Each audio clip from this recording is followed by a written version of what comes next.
Nah, berbicara tentang contoh memetakan, tentu kita harus tahu prosesnya dari mana pembacaan sensor, kemudian berbicara nanti sensor di setting dan yang lainnya, sampai dengan outputnya seperti apa, itu harus kita petakan, betul tidak untuk langkahnya seperti itu. Karena nanti ini proses ini yang pertama ini apa namanya gitu ya. Oh ini inputan, berarti kita deklarasikan tahap ini inputan, tahap ini apa nih gitu ya. Nah itu harus bisa kita konversikan, transformasikan, istilahnya seperti itu.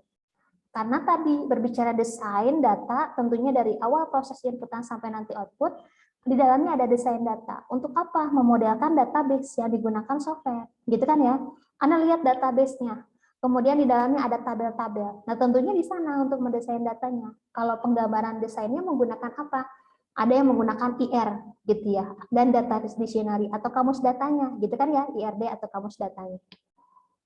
Nah, ini contohnya nanti untuk relasi tabelnya. Kemudian kamus data penjabarannya seperti itu ya, pernah disampaikan. Ini notasi dalam kampusnya. Aturan desain user interface-nya sebetulnya di sini untuk apa gitu ya. Tentunya menentukan bahwa atau menempatkan bahwa user sebagai pengendali. Jadi kalau saya bangun sistem, Anda adalah usernya, tentunya ya harus sesuai kebutuhan dan keinginan si usernya, gitu kan ya, user interface-nya.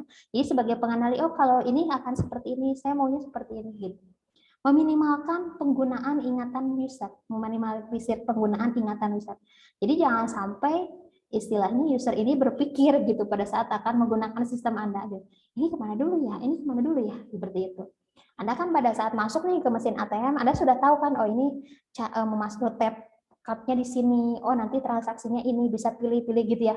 Jadi tidak memerlukan waktu yang lama gitu ya untuk menggunakan sistem. Maka di sini meminimalkan dengan adanya user interface supaya apa? Supaya si usernya mudah menggunakan gitu ya.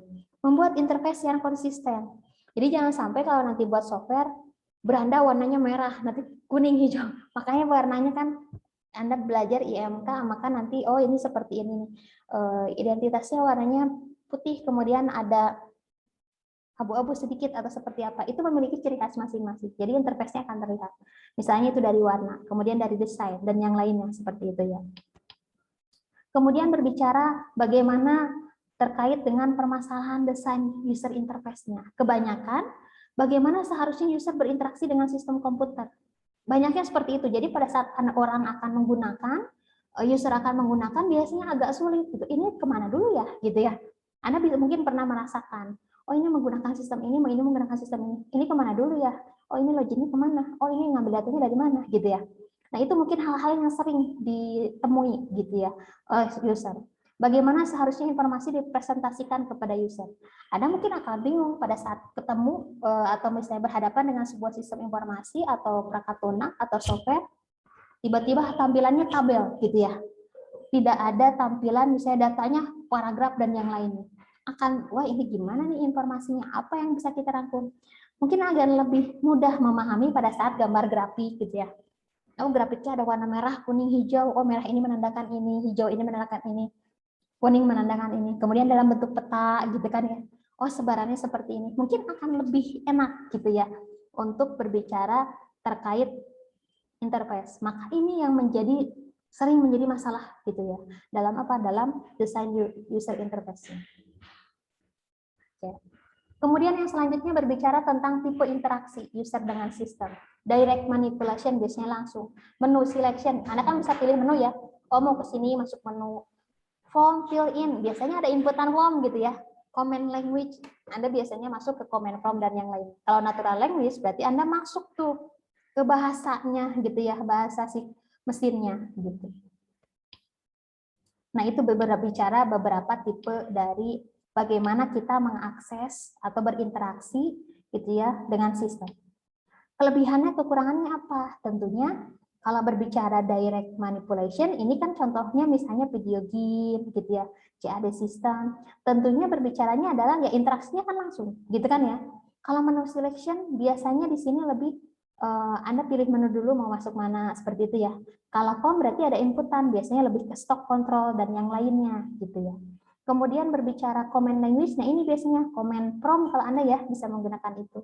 Natural language biasanya nanti ada mata kuliah yang memang menganalisis gitu, information retrieval system, menganalisis atau menemukan informasi kembali dari rangkaian informasi yang kita peroleh atau data yang kita peroleh, seperti itu. Proses desainnya seperti apa gitu ya. Tentunya yang pertama ada analisa user.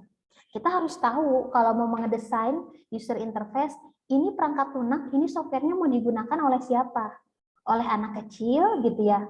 Tentunya kan nanti beda. Oh, saya mau bangun software nih e-learning untuk tingkat PAUD gitu ya. Dan SMK mungkin berbeda. Kenapa? Karena berbicara kita menganalisis usernya gitu ya. Mungkin untuk PAUD kita harus banyak tampilkan warna gitu kan ya, animasi dan yang. Tapi kalau untuk SMA kan tidak seperti itu. Maka perlu yang namanya analisa user. Sistem prototypingnya tentunya mendesain dan membuat interface supaya orang paham. Oh ya, prototipenya kayak gini gitu kan ya. Sama pada saat Anda misalnya Anda mau jahit baju kan sama ya. Ini nih prototipenya kayak gini desainnya. Nanti jadinya kan seperti ini. Sama untuk software pun. Jadi kita harus mengetahui aktivitas bagaimana prototipe si software ini seperti itu. Dari mulai mendesain sampai nanti membuat si interface-nya. Kemudian mengevaluasi, karena apa? Tadi betul nggak analisa user ini betul, kemudian kita buat prototipe-nya, kita evaluasi, review lagi nih ke usernya, betul nggak seperti ini. Makanya nanti ada tahap pengujian dan yang lainnya, seperti itu. Kemudian berbicara untuk menggambarkan tadi relasi, kalau berbicara game dan yang lainnya itu objek oriented, maka biasanya ada penggambaran atau blueprint dalam pembangunan objeknya, gitu ya. Itu dinamakan dengan class diagram. Jadi bagaimana menggambarkan blueprint atau template untuk membuat objeknya. Menggambarkan struktur kelasnya. Ingat, kalau objek oriented itu ada objek-objek gitu ya. Di dalamnya nanti bergabung menjadi sebuah kelas. Istilahnya kalau dibalik kelas terdiri dari beberapa objek. Yang apa yang membentuk sistem tersebut. Nah, ini untuk contoh gambarnya. Seperti ini. Ini contoh kelas diagram. Perbedaan model desainnya apa? Nah, perbedaan sudut pandangnya ya, seperti apa sih model dalam fase desain? Kalau DFD, namanya juga DFD, Data Flow Diagram, berarti diagram yang menggambarkan aliran data.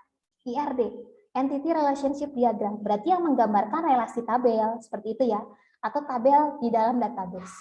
Kelas diagram, nah kalau berbicara kelas diagram, itu menggambarkan struktur dan perilaku. Perilaku siapa? Perilaku objek yang ada di dalam kelas, tentunya yang terdiri dari apa perilakunya? Dia memiliki atribut, operasi dari sistemnya. Atribut itu misalnya kalau Anda mahasiswa, objeknya mahasiswa. Atributnya nih nama, alamat, dan yang lainnya. Operasinya apa? Anda bisa melakukan KRS, Anda bisa melakukan misalnya ujian dan yang lain. Itu adalah operasi seperti itu. Nah, itu berbicara tentang metode perancangan perangkat lunak, berbicara di mata kuliah rekayasa